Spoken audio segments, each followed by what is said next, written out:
Today is November 11th, which marks the shared birthday of two of my favorite authors, which are Fyodor Dostoevsky and Kurt Vonnegut. And although these are completely different writers, wrote about completely different things in different styles, they had different worldviews and political philosophies, their writing is tied to one core moment in their lives that is sort of shared between the two of them. Both of them had these near death experiences early in their life that really dictated a lot of the inspiration and was a catalyst for a lot of their writing for the rest of their careers. Um, Dostoevsky was born about 100 years before Vonnegut. I think he was born in 1821 and Vonnegut was born in 22.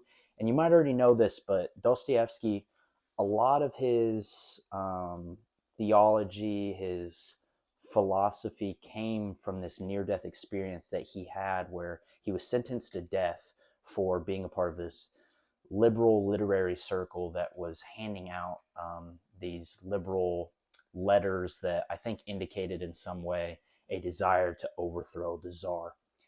He was sentenced to death, and at the last second, after many of his friends had already been killed, his life was saved, but he was sent to live in prison for a while, and then he lived in Siberia doing sort of hard labor for a number of years. And this ultimately changed him. He came out of prison a changed man, a man of faith, somebody that leaned more towards the Slavophile way of thinking. He really found Christ. He found meaning in the prison.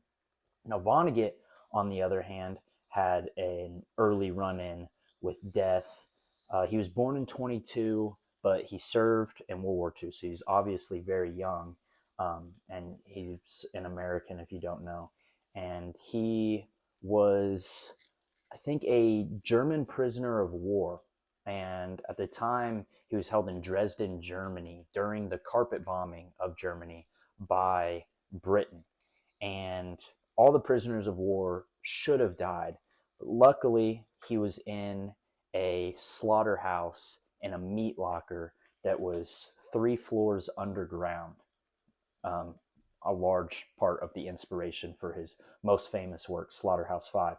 I think this is super interesting that on November 11th, these two great authors not only share this birthday, but they also have this shared connection of this trauma, these near death experiences that sort of influenced everything about them.